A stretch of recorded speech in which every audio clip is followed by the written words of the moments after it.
Does this man have no shame? No. Is he not easy money Mayweather now? Get that money. Yeah, get that money. He'll pick up either 15, 20 mil. He was a highly respected champion. Still He is. dominated the sport. Yes. Greatest defensive fighter ever. And you're going to stoop to this? Yep.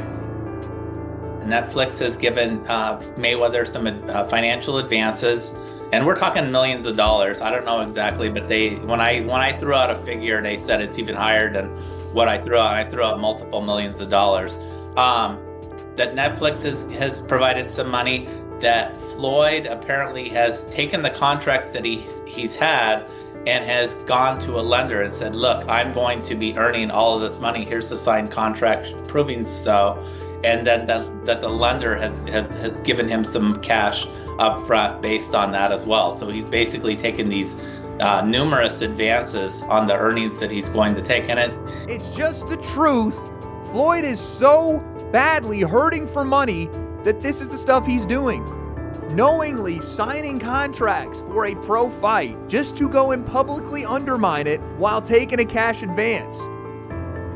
I mean, whether you're flying on private jets or you're staying at first-class hotels or you're, buying expensive jewelry and cars and bags and you name it. Netflix is reportedly taking legal action against Floyd Mayweather Jr. after he allegedly backed out of the Manny Pacquiao fight.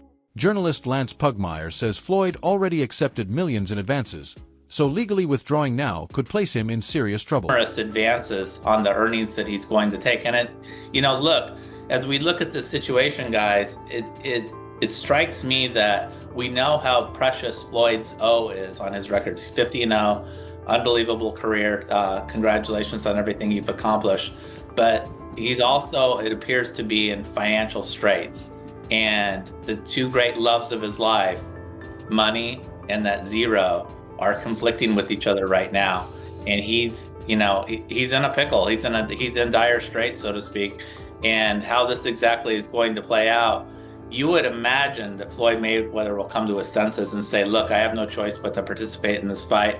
I've got to be at my best and win this fight to keep that O going. The Fight Hype tweeted, "Nope, it's not still on and I got all the receipts, but I won't speak on it until this day is over.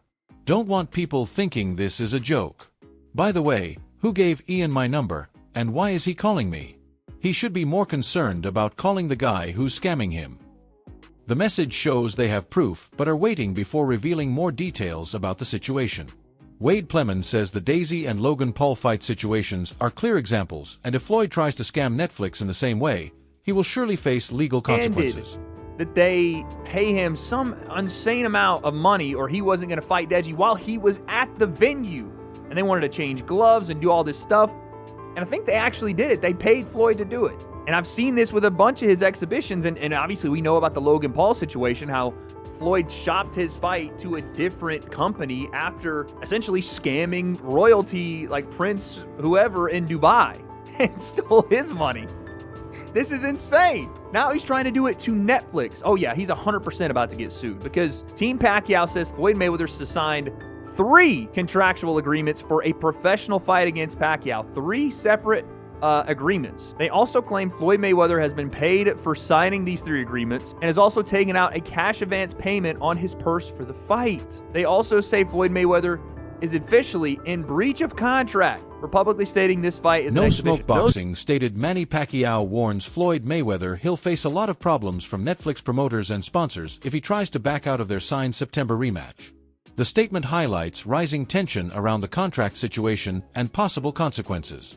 Teddy Atlas says Floyd Mayweather's gambling habits and reckless spending caused him to lose a significant portion of his fortune over time. Somebody's, misery. So, as I said earlier, so I don't like that, but I understand the world out there, and I understand putting yourself in that position.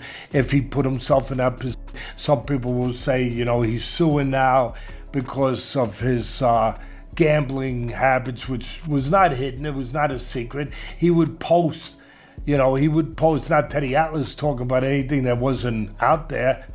He would post some of his tickets, his betting tickets that he bet, and they were large bets. And so some people say, oh yeah, like you said, he was Mayweather, Money Mayweather, and now he's suing because he went through his money, he blew his money, whatever.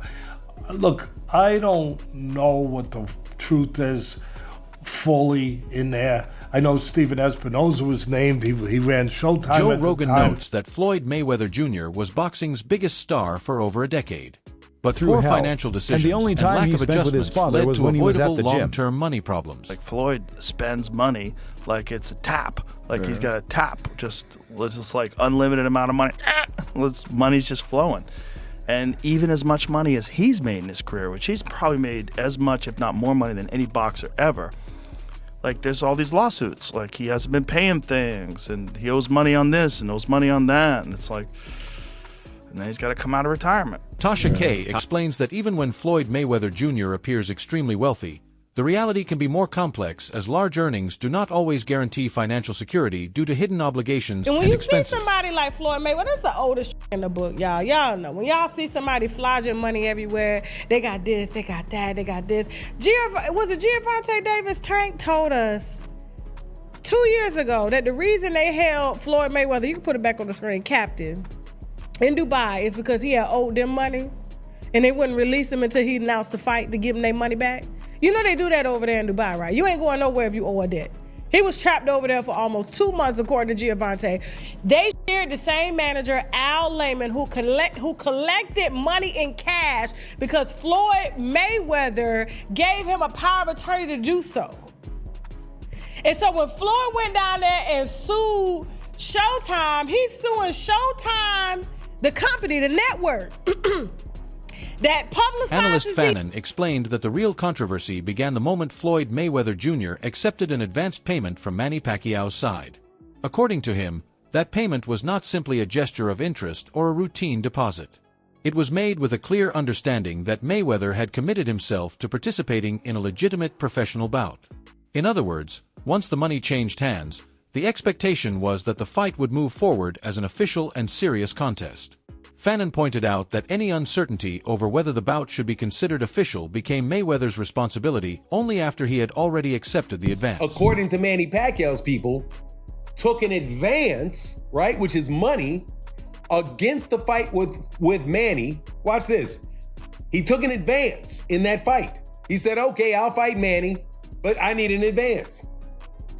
After he got the advance, to my understanding, there then became an issue of whether or not the fight between Manny Pacquiao and Floyd would be an exhibition or whether it would be a real fight. Now, let me tell you why there's a value in that for Manny Pacquiao. Because Manny Pacquiao wants to get his get back in the ring, a real fight with Floyd. He also, for Floyd, what's at risk is his undefeated record. Because Manny Pacquiao has been a relatively active fighter, more active than Floyd has against actual world-class fighters. That's not what Floyd's been doing. Now, after the deal is done, now there's a debate or an issue about whether it's going to be an exhibition or whether it is going to be a real Before fight. that, the agreement was based on the belief that both sides were aligned on the nature of the event once questions about the legitimacy of the fight surfaced. The issue no longer rested with Pacquiao's team because they had already fulfilled their part by providing the financial guarantee. He further explained that this shift created a major problem for Pacquiao, who entered the agreement expecting the benefits that come with a real fight, official recognition, financial returns, and the competitive value of the matchup itself. If those expectations are no longer met, then Pacquiao's side is left without the benefit they originally bargained had a for, tough life, turning living- the situation into a serious contractual dispute. Floyd is bringing this up. At least that is the contention of Manny Pacquiao. He only brought that issue up after he got the advance. So if he got an advance, he put money in his pocket that he needed in his pocket. And then after that, he's going to switch up and say, no, I don't want to have an exhibition. I don't want to have a real fight. I want to have an exhibition.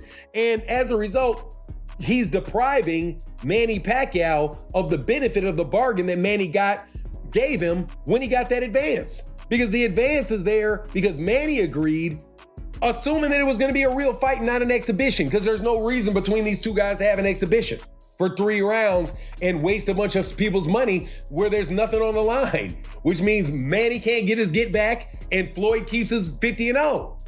So it looks like Floyd's trying to get slick and switch it up. And at the same time, Floyd did something Business else. mogul 50 Cent had already anticipated this situation years earlier, warning that Floyd Mayweather Jr. could eventually run into financial trouble because of the way he spends money.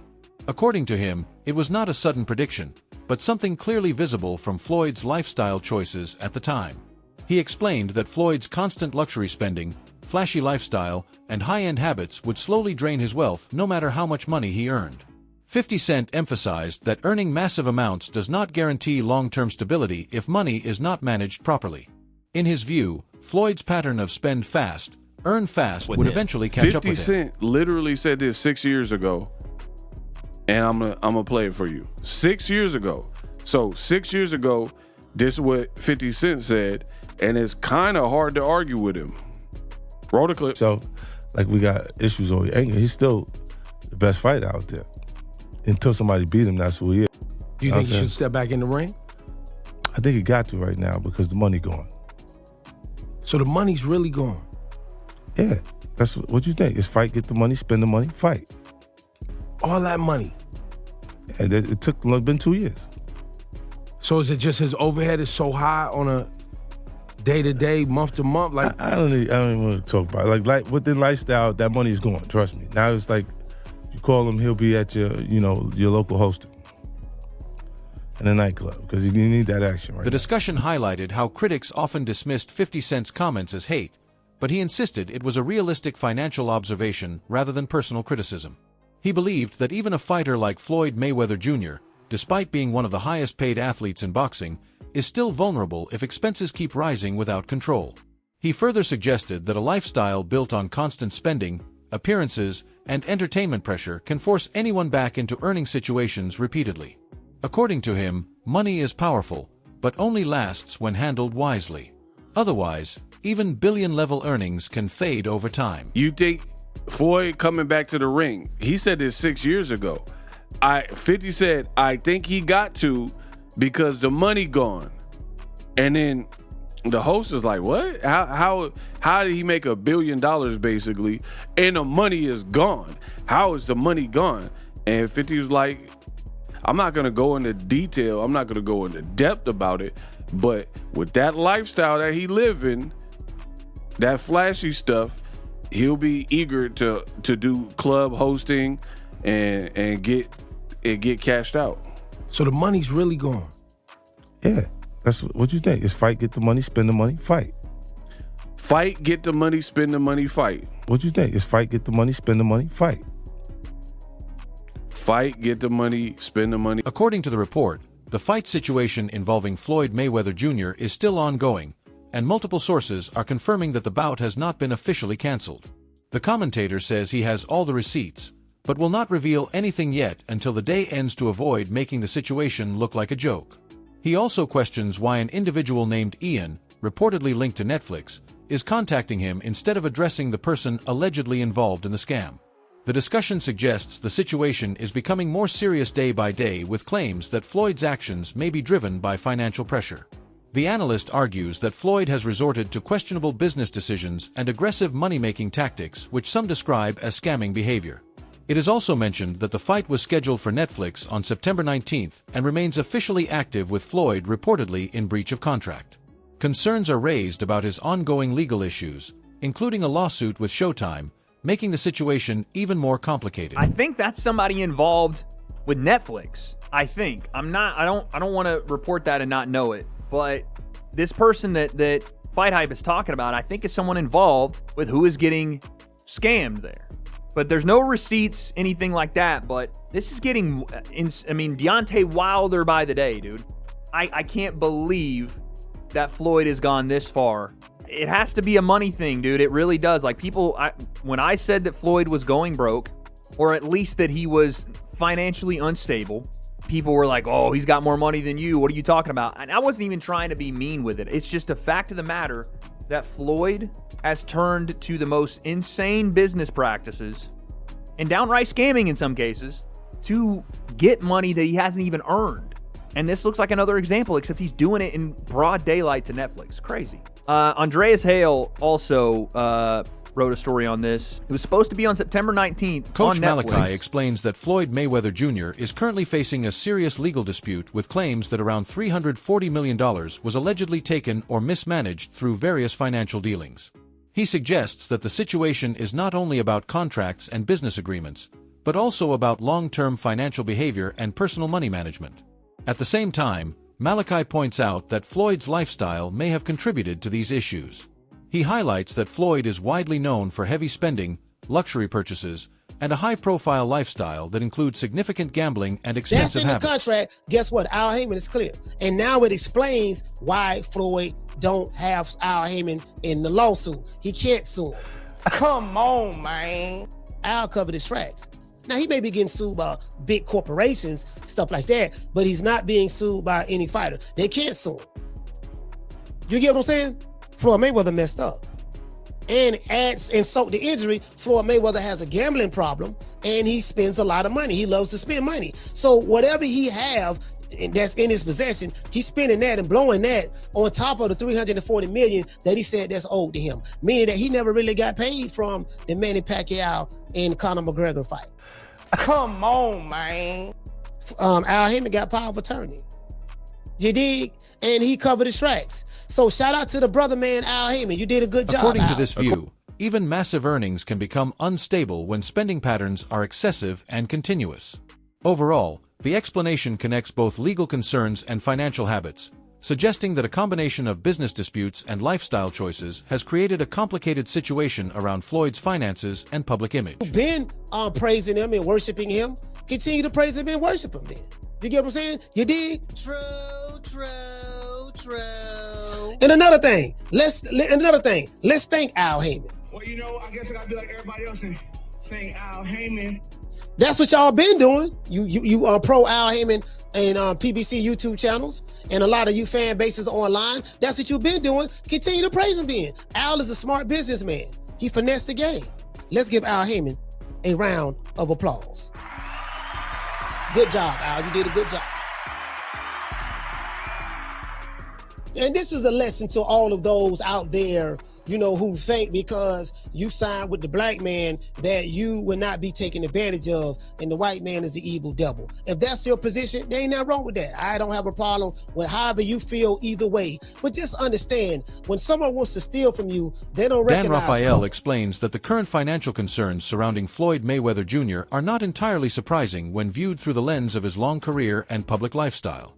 According to Raphael, this situation could have been anticipated by anyone who closely observed how openly Floyd displayed his wealth over the years, often through luxury spending, expensive purchases, and a highly publicized image of success. I will contact my people again later, and hopefully I can get it this afternoon to actually read the specifics of the suit and what the allegations are. But the fact that Floyd would encounter some financial issues post his boxing career is not in any way a surprise to me. When you see the types of things that, when you know, if you believe anything that he puts on his social media, the travel that he does, the places he goes, and the amount of entourage he has, I mean, that's like a money pit. I mean, whether you're flying on private jets or you're staying at first class hotels or you're, you know, buying expensive jewelry and cars and bags and you name it. I mean, it's all good when you're making those gigantic paydays and they're coming in, you know, a couple times a year. You're making 40 million here and 25 million there, or even more, you know, 100 million plus, you know, when he fought the big mega fights with guys like Conor McGregor and Manny Pacquiao. But when that stops, that money doesn't, it goes through hell. He suggests that while Mayweather earned enormous amounts of money gym. inside the ring, his financial behavior outside of it played a major role in shaping his current position. The constant emphasis on high-end living, including cars, jewelry, gambling, and extravagant travel, created a pattern that naturally raises long-term financial risks. #interview 14. Raphael further explains that even though Floyd built a reputation as one of boxing's highest earners, earning power alone is not enough to guarantee lasting financial stability. Without careful management, large incomes can still be affected by lifestyle costs and obligations that build up over time. Overall, his perspective highlights that the warning signs were always present. The combination of massive earnings and equally massive spending habits made the situation predictable. And according to Raphael, it reflects a broader lesson about wealth management in professional sports. The allegations about the $340 million, it just didn't ring true to me, because Al Heyman who is not named in the suit, but apparently is supposedly part of this problem, whatever. But I mean, I've known Al Heyman and covered Al Heyman's fighters and his business since the day he stepped in boxing in like 2002 with Vernon Forrest. And all that time, and literally in terms of the PBC, you know, a couple hundred fighters that he's dealt with, maybe not personally, but that his team is and his company.